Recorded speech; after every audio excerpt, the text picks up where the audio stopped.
Call it Pop Bubba Sparks. Booty, booty, booty, booty, rockin' everywhere. Booty, booty. Hey, I don't know what to do. It's Desi and I'm back with another video, y'all. It's going to be Vlogmas 10 for you guys today. And don't forget, it's 15 more days till Christmas, you guys. 15 more days till Christmas. Make sure y'all stay tuned. Oh wait, where's my badge? Alright, so YouTube, with this video, I wanted to kind of do this video because it was highly requested and I feel like a lot of people need to kind of know what's the difference between the two. So basically, this video is going to talk about the difference between a phlebotomy certificate versus a license.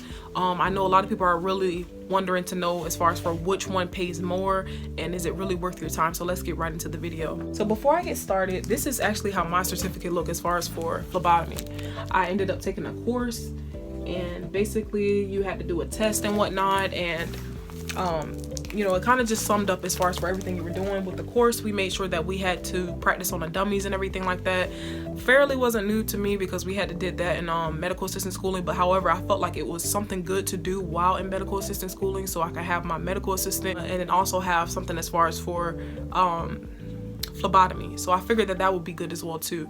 I feel as if like whenever you're in medical assistant school and try to get up to date as far as for everything. So meaning as in make sure you're up to date with your CPR, make sure you're up to date with your HIV and AIDS course, make sure you're up to date as far as for your drunk driving, alcohol, drug test or something like that course. It's a drug alcohol course, that's what it is. Make sure you're up to date as far as for that, and if you know anybody that's doing any type of classes as far as for phlebotomy, try to take up that as well too, so that way you can not only graduate with your medical assistant, you can also graduate as far as for phlebotomy as well too, so that way once you get into the externship you can get your experience as far as for phlebotomy, and then that can kind of weigh out the options for finding, you know, more and more jobs, you know, after getting your experience. That's something that I would do. So basically, what is a phlebotomist? So a phlebotomist basically draws blood. Everybody should know that. I do plenty of videos as far as for phlebotomy, and I feel as if it's a good experience to try to get into for the medical field, because I feel like everybody should get the experience with phlebotomy, get to see what it's like whenever drawing blood from a patient. It's just, to me, it's just something that I feel like you should do, but everybody's different, you know, everybody has their different feelings as far as for when it comes to phlebotomy, so I wouldn't just put that so much on it. Okay, the only difference between the certification when it comes to practicing phlebotomy is that there are two states that basically has a difference when it comes to the certification. You have California and Louisiana, and whenever I do my phlebotomy videos, it's a lot of people from California. So it basically be a lot of people from California that be putting their input underneath my underneath my videos, and I'm just like they be quick to say, oh, I get paid good as a phlebotomist, and I'm just like, again, you're in a different state, that's probably why. In Florida you don't get paid that much, sorry, but it's true. In California you have to obtain a certification of 3 levels when it comes to phlebotomy. So basically, for a phlebotomist with limited experience and qualifications are only allowed to collect blood through the skin. If you are a phlebotomist and you only have limited experience, you're only able to collect blood as far as for just through skin puncture. So you can't do anything deeper than that tissue, that I would say, because you technically only have limited experience. And there are places that hire you on as a phlebotomist with limited experience, or shall I say no experience, the plasma center. So that's basically what that one will be for.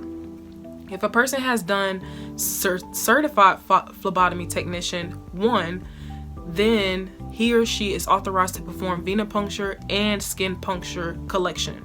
So basically you have to be certified phlebotomy technician 1, level 1. That allows you to do both. So you'll be able to, the more you get certified with it, the more experience you'll be able to do, and the more you'll be able to do when it comes to sticking the patient. All right, and the 3rd level is going to be certified phlebotomy technician 2, and basically this one is a phlebotomist that has done the certification and is only allowed to perform skin and arterial punctures and venipunctures. So you'll have a wide range as far as for wherever you'll be able to stick the patient, not the donor. This is for California. So basically, if you live anywhere in California, this is why it's so strict when it comes to phlebotomy, and you guys are watching my videos and so confused because your rules are different from what it is in Florida. You could literally have a certificate in Florida and you could still get hired on as a phlebotomist as long as it's showing that you have some type of experience or anything like that when it comes to phlebotomy. We not really as hard as it is in California. So that's why I just kind of want to get that kind of cleared up. It is important to realize the difference between a training program and a certification. So certification does not automatically come with a training program. So basically, if you're going to school for medical assistant, it's not automatically guaranteed that you're going to get your certification. You have to pass the test. That's the whole point of doing it. So basically, if you join a phlebotomy course and you think automatically like, oh, I'm a phlebotomist because I'm in school for it. Like, no, you have to pass the test for it. That's the whole point of it. All right, a person has to pass an exam conducted by a certifying agency or a third authority to obtain a certification. Now, however, training programs are different. There are different procedures. Some are affiliated with certified agencies or authorized by the state and are able to offer an exam after completion of training. Basically, that's kind of what I did. I went to like a training program that taught you how to do phlebotomy, and they give you a certificate to bypass just to show that you took some type of test that make sure that you have a knowledge of phlebotomy. Just to kind of have, you don't always have to have, so certificate is different from certified. So most people just kind of get that confused, like they still want to know, can you get hired on while having a certificate? Yes, because that just shows that you had some type of history behind it. Now, some agencies may do, hey, say for instance, we hire you on as a phlebotomist. Within 90 days after your hire date, try to obtain your certification for it. So say for instance, they want you to then go ahead and get certified for it. So you got a certificate, but they want you to get certified for it. So that's how most companies like to do. Okay, now most people may question and ask as far as for why is it so much emphasis placed on certification when almost all states of the country do not require it? So the answer to that would be most of the employers ask for it because they know a certified phlebotomist would have a certain level of training, skill, and experience. So say for instance, they may ask that question to try to see if they can either offer more pay for you, the fact that you're being certified with it. But once they hear that you have a certificate with it, that just shows, okay, she meets the basic qualifications, but our preferred qualifications is to have someone that's certified. So that's what they mean by the difference as far as for that. But a lot of states do like to emphasize as far as for, do you have a certification in it or are you certified? Because they just want to see the difference between the two. If you ever look at the qualifications for any type of job, they'll kind of list and kind of show you as far as for what they're looking for and what they prefer to be looking for. So that's something to pay attention to. Also, less experienced phlebotomists can use to get an advantage over more experience in the hunt for a job. So like I said, you can be less experienced with the phlebotomy field and you could still get hired on versus a person who has almost everything for a phlebotomy and haven't had no type of experience. So you just never know. Certifications are recognized across the country and are offered by the following 5 agencies. So the agencies that I'm gonna list for you guys are able to go ahead and apply for them. I'll be sure to leave them in the description box below, but these will be the agencies you can kind of apply to whenever it comes to phlebotomy if you're really thinking about getting certified for it. Okay, so you have the American Certification Agency, that's ACA, and for ACA for healthcare professions. And this one offers 2 different phlebotomy certifications. One is going to be for phlebotomy technician and the other one is going to be for a phlebotomy instructor. So that'll be for one. The second one is going to be the American Medical Technologist, AMT. And this one conducts the certification program. Then you have 3. This one is going to be the NCCT.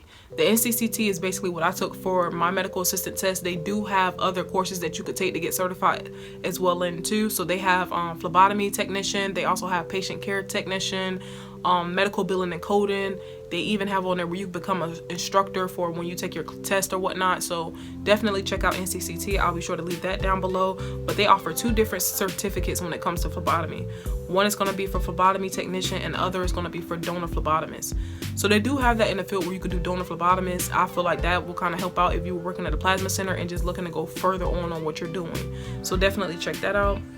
The 4th one is going to be the American Association for Clinical Pathology. That'll be ASCP. And this facility is basically taking certification exams for phlebotomy students. So they just started getting the process as far as for that. Be sure to check them out. And the 5th agency is going to be the National Phlebotomy Association, NPA. And not only does it conduct the exam, but it also gives accreditation to different phlebotomy training programs. So if you feel as if you're in a program that didn't really too much have where it's a credit or whatnot, this will be one that can kind of help you out to get it accredited so you can get your point for the phlebotomist.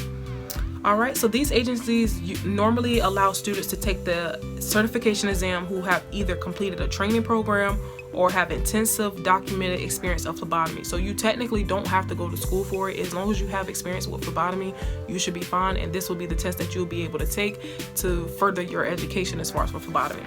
So hopefully this will be able to help you guys out. For the most part, do I think you should get certified as far as for phlebotomy? Yes, I really do. Honestly, I feel like the best time to get certified for phlebotomy will be during your medical assistant program, because at the end of the day, you can have 2 things that you'll be graduating with. And a lot of employers, I'm telling you, a lot of employers like to see if you have experience with medical assistant, front and back end if you can, but most importantly phlebotomy, because it's always going to be some type of phlebotomy experience done some type of where. So hopefully this will be able to help you guys out. This is not to bash anybody that lives in California or Louisiana. It's just to kind of get things kind of cleared up, because I see in the comments below people don't understand. I live in Florida. I live in Florida where the pay is really low, so we just gotta kind of stay on one board for that. Don't forget to like, comment, and subscribe, and leave the comments below and let me know as far as for what you guys think. Have a good one. Peace, y'all.